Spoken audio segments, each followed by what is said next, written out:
In the headlines, South Korea and China strike a free trade agreement, with both leaders of the countries hailing the pact and calling for a deeper level of bilateral cooperation.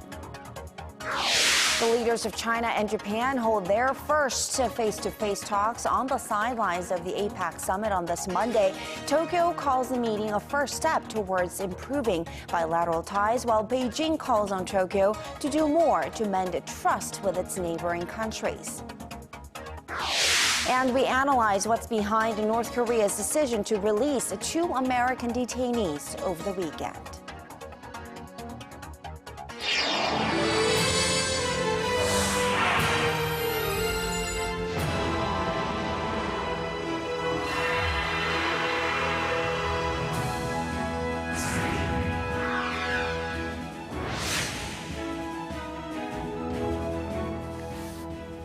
Welcome to Primetime News, everyone. Hope your week is off to a great start. Coming to you live from Seoul, I am Kang, Chery. And I'm Sean Lim. Thanks so much for joining us tonight. We start with South Korea and China ending 2.5 years of free trade negotiations. The announcement came during a one-on-one between President Park Geun-hye and Chinese leader Xi Jinping. And ahead of the official opening of the APEC summit, the two leaders also discussed the prospects of a three-way foreign ministers meeting with Japan. Our Chery files this report from Beijing. The leaders of Korea and China meeting on the sidelines of the APEC summit in Beijing made a long-awaited announcement regarding their bilateral free trade agreement. 이 한중 FTA가 2년여간의 협상 끝에 드디어 핵심 사안에 합의해서 오늘 정상회담을 계기로 협상이 실질적 타결되었음을 발표하게 돼서 기쁘게 생각합니다. The two presidents then talked about how the Korea-China FTA will be welcomed by the global economy, currently experiencing a delayed recovery and low growth.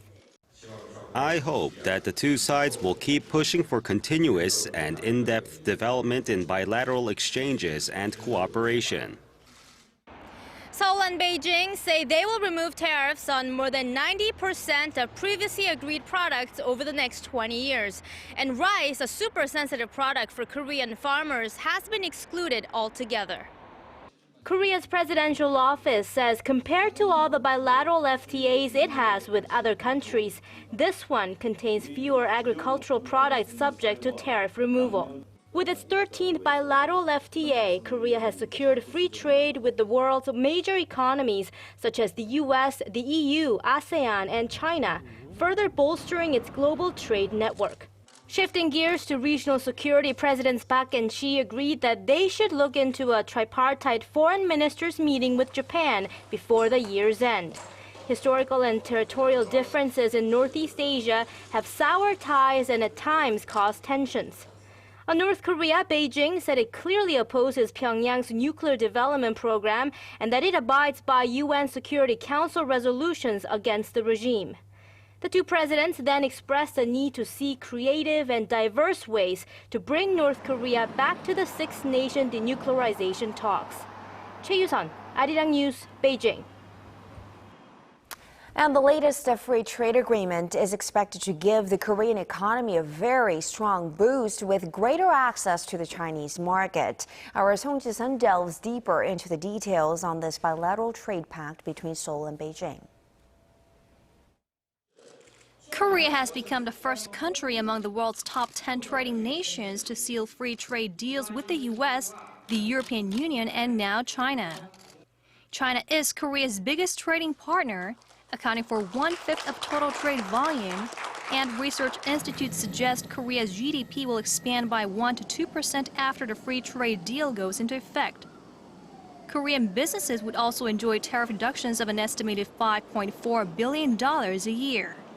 We expect to accelerate entry into China's consumer goods and domestic markets. Instead of Korean conglomerates, who have already globalized, we helped open the Chinese market for Korea's small and mid-sized businesses and the agro-fisheries industries. With a tariff reduction, Korean clothing, electronics, and sporting goods companies are expected to gain a competitive edge in pricing, as are the traditional export engines like steel and petrochemicals.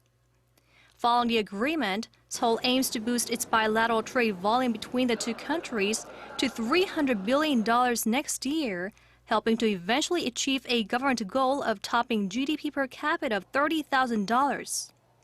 Seoul put protecting the agriculture sector as its first priority, excluding rice, the country's most sensitive item, along with more than 600 other major agriculture, livestock, and fisheries products. That's equivalent to 30% of all items in the sector imported from China in terms of amount, which is the highest level of exemption in any free trade deal Seoul has already signed. 송지선, Arirang News. It's been nearly 2 years since Chinese leader Xi Jinping ascended as president of China and since Shinzo Abe returned as prime minister of Japan. But not once had the two men sat down for summit talks due to territorial and historical disputes. That changed this Monday when they met face-to-face on the sidelines of the APEC. Our Hwang Sung-hee reports on how this could be a starting point for mending relations.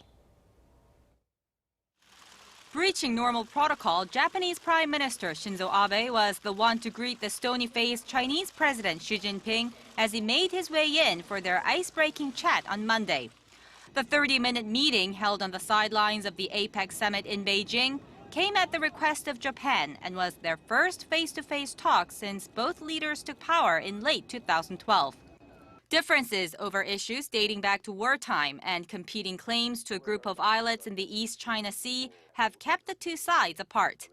In a statement, the Chinese Foreign Ministry said she told Abe it's clear who is at fault for their poor relations and asked Tokyo to do more things that help enhance the mutual trust between Japan and its neighboring countries. Speaking to reporters, Abe called the meeting a first step toward improving their relationship and creating mutually beneficial strategic ties. Prime Minister Abe said the two sides agreed to set up a hotline to prevent maritime clashes, expressing hopes that they will soon start administrative work to implement the system. While no groundbreaking deal was reached, experts say the handshake between the leaders of China and Japan could mark a turning point, calling the simple fact that they met significant. Hwang Sung-hee, Arirang News. Staying with the APEC summit underway in Beijing, analysts say China, as the host nation, will be using the opportunity to promote itself as a regional power, both on the economic and diplomatic fronts. Our Ji Myung-gil looks into how Beijing might be trying to keep its biggest global competitor, the United States, in check. Chinese President Xi Jinping has laid out his vision to lead the Asia-Pacific region, both economically and diplomatically. At the top of Beijing's agenda for this week's APEC summit is a free trade area of the Asia-Pacific, or FTAAP. It's part of China's vision to consolidate and simplify the numerous free trade agreements within the region. China hopes to use this week's APEC summit as a venue to study and discuss the costs and benefits of the FTAAP, and would like to see it mentioned in the final draft of the summit's communique. Some Chinese experts view the FTAAP as a strategic move to counter the U.S.-led 12-Nation Trans-Pacific Partnership, or TPP, which excludes China. Washington has made implementation of the TPP a priority in expanding trade in the region. On top of the FTAAP, China will also be pushing its vision to set up the Asian Infrastructure Investment Bank, which has been likened to China's version of the International Monetary Fund.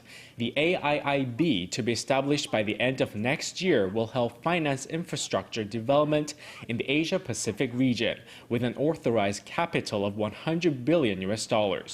On the diplomatic side, China will be seeking to ease concerns about its rise, particularly with it entangled in a number of territorial disputes in the East and South China Seas and historical tensions with neighboring countries. While trying to ease those tensions, Chinese President Xi and those close to him will also present the case that they are a viable alternative and counterbalance to the United States, which has actively been trying to pivot to Asia. Ji Myung-gil, Arirang News.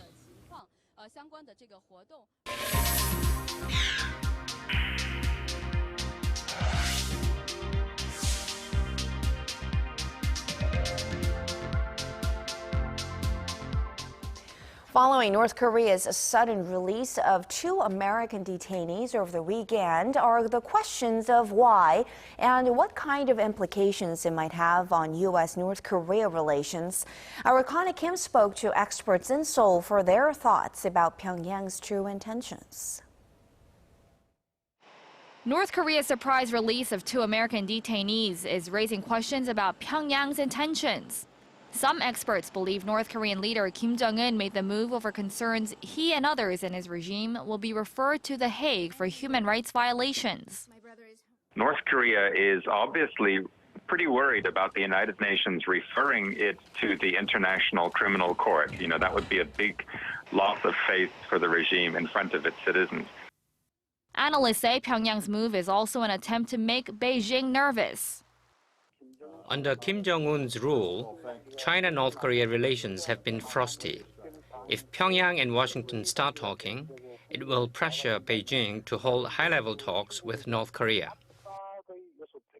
Although China remains North Korea's strongest ally, bilateral relations have turned cold under the Xi Jinping administration, due in part to the North's nuclear threat. But despite U.S. intelligence chief James Clapper's visit to the North, Washington has made clear that it will not hold talks with Pyongyang unless it first shows sincerity about halting its nuclear program. And then there's a question about what Clapper's trip means for North-South relations. When the relationship with the United States gets better, the relationship with South Korea gets worse, and vice versa. It's all part of Pyongyang's strategy to divide and conquer, so to speak. While experts say North Korea's release of its 2 detainees will have a positive impact on relations with Washington, they don't think it'll mean the same for ties with Seoul. Connie Kim, Arirang News. And staying with North Korea, the South Korean military says it has fired more warning shots across its border with the North earlier in the day. An official at Seoul's Joint Chiefs of Staff says around 10 North Korean soldiers approached the military demarcation line near Paju, north of Seoul this morning. 20 warning shots were fired following verbal warnings not to come any closer. The official added that North Korea's military did not shoot back and retreated. Last month, the 2 Koreas exchanged fire on 2 separate occasions across their shared border.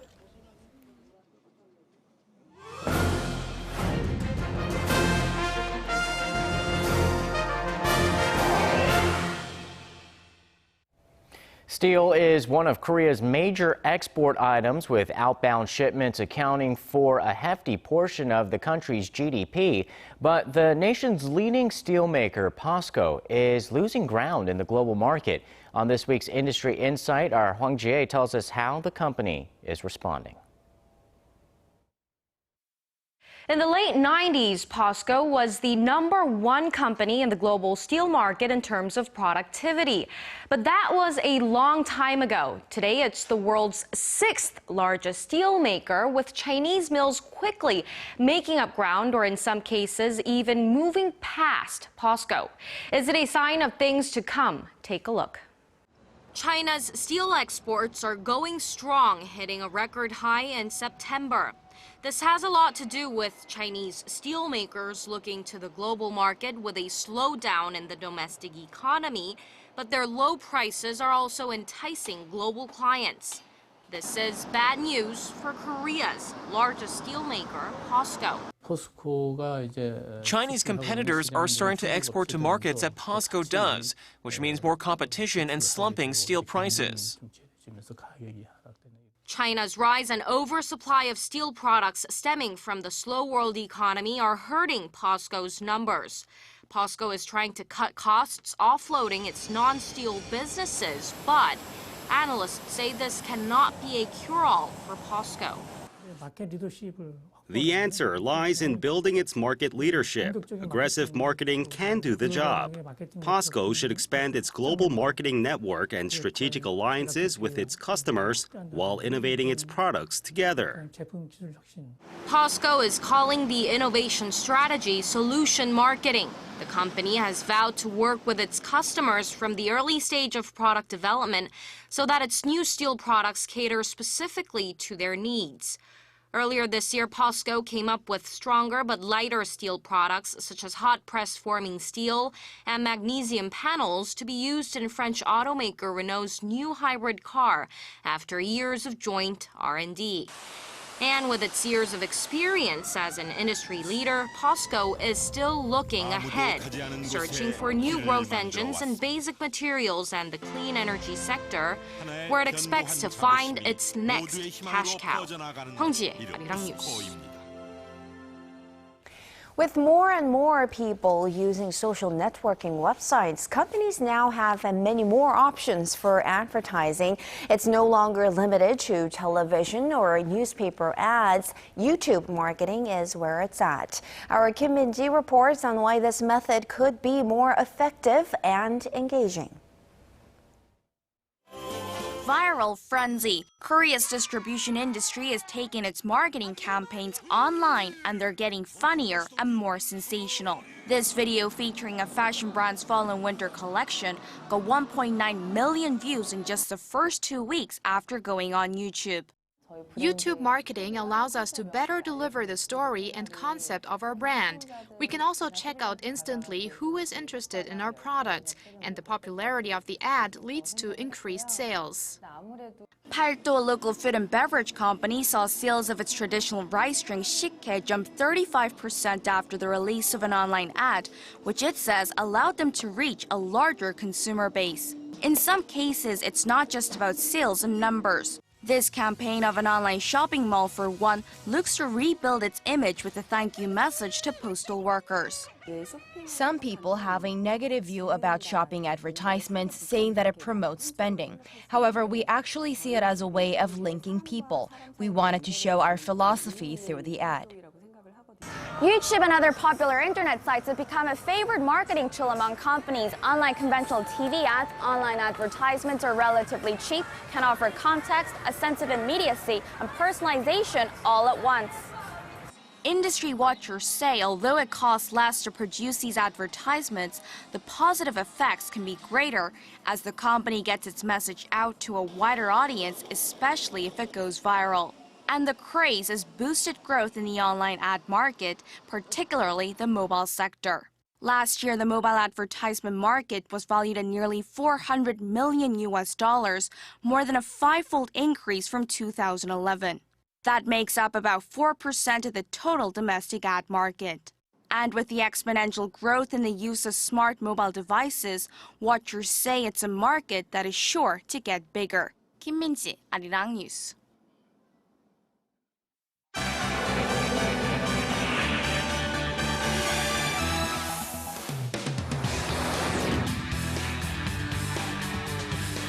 U.S. President Barack Obama has declared a dramatic shift in the battle against Islamic State militants in Iraq and Syria. With more, we turn to Paul Yee at the News Center. Paul, Obama called this a new phase for U.S. military operations in the region. What are the new measures? Well, first, the number of American military personnel dispatched to Iraq will be doubled to about 3,100.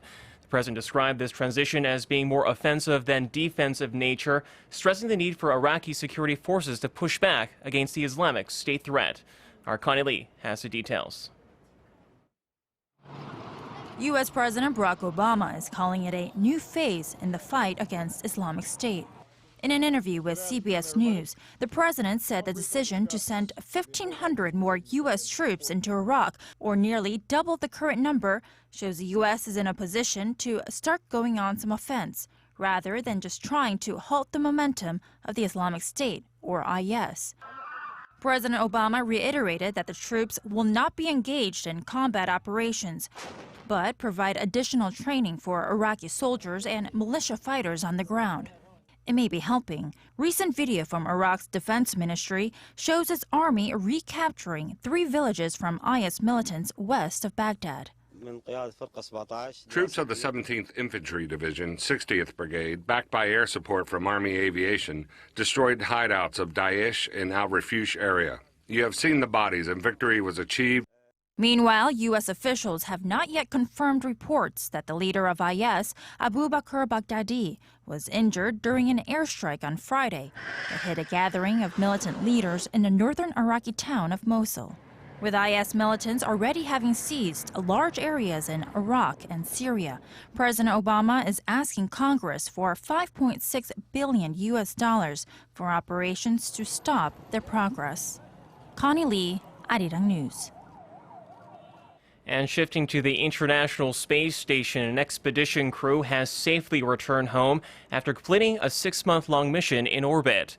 Veteran Russian cosmonaut Maxim Sergeyev and 2 other crew members, including American astronaut Reed Wiseman and Alexander Gerst from the European Space Agency, hurtled back to Earth in their Soyuz capsule for more than 3 hours before landing in Kazakhstan on Sunday night.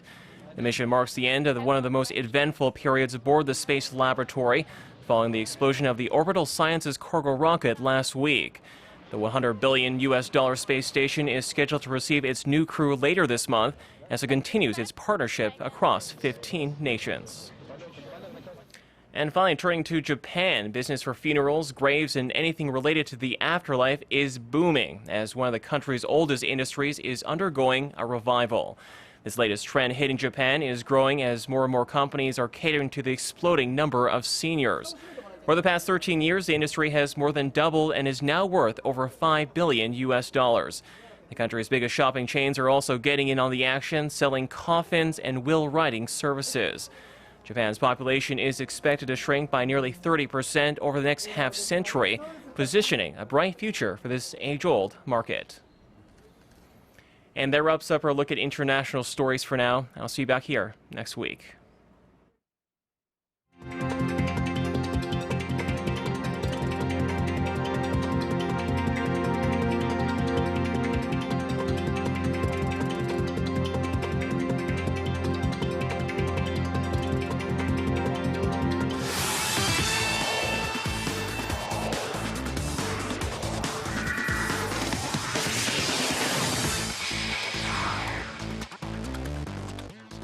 Hello and welcome, I'm Stephen Che with a look at sports. The KBO Korean series, which was tied 2-2 between the Nexen Heroes and Samsung Lions, shifted over to Jamsil Stadium in Seoul for its remaining run, starting with the crucial Game 5.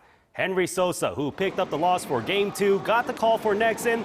Samsung had Rick Vandenherk for the first time since Game 1. And it's scoreless all the way until the 6th inning. Hit king Seo Gun-chang brings home Park Hun-do with a single to make it 1-0 Nexen. Then we go to the 7th inning. Sosa leaves the mound after a 4-hit, 7-strikeout performance. Cho Sang-woo comes in and lasts only to the 8th inning as Samsung loads the bases with no outs. Enters Hon Seung-rak. He pitches out of that jam. But bottom of the 9th, it should have been over, but Kang Jung-ho errors, and Choi Young-woo with 2 outs and men on 1st and 3rd gets the walk-off double, giving Samsung the 2-1 win. They go up 3-2 in the series with a chance to win it all in Game 6 on Tuesday. And more live games on the night, this time over to the KBL. The league-leading Mobis Phoebus took a road trip to face the Dongbu Promi in a heated battle for first place. Now it's a 1-point game by the half and stays tight until the 4th quarter when Moon Tae-young catches fire. He scores 9 of his 19 points there as his Mobis Phoebus get the big win, their 8th in a row, and improve to 11-2 on the season. Moving on, the V-League Round 1 came to an end, first with the ladies of the Korea Expressway Zenith taking on the IBK Altos. And the Zenith start with momentum, but lose ground to the Altos from the 2nd set. Destiny Hooker finishes with 25 kills as the Altos clean up 3-1. Meanwhile, over in Ansan, the OK Savings Bank Russian Cash take the first 2 before the Hyundai Capital Skywalkers get 1 back. But Robert Landy Simon and his Russian Cash close it out, also 3-1. And finally, the short track speed skating season opening ISU World Cup event in Utah wrapped up with Korea's Shim Seok-hee in the spotlight. The 17-year-old won the 1,000-meter final and helped Team Korea to the 3,000-meter relay gold, finishing with 3 gold medals in a single event for the 4th time in her career. She won the 1,500-meter gold a day earlier. For the men, Shin Da-eun and Seo-ira gave Korea 2 first-place finishes, but Russia's Korean-born Victor An won 2 gold medals for the top individual honor. And that's all I have for now. Your weather's up next. Have a great night.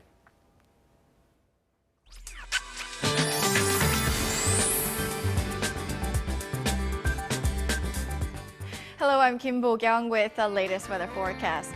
Earlier today, cold wave advisories were issued in some regions, but by the afternoon, temperatures climbed to the mid to high teens and numbers will dip once again as the night progresses.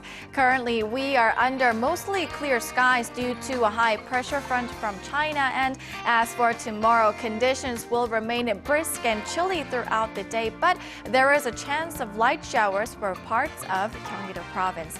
Looking ahead on Wednesday, nationwide rain is in store, leading to a drop in numbers on Thursday, which is college entrance exam day here in Korea. And other than that, you can expect typical late autumn weather to continue throughout the week.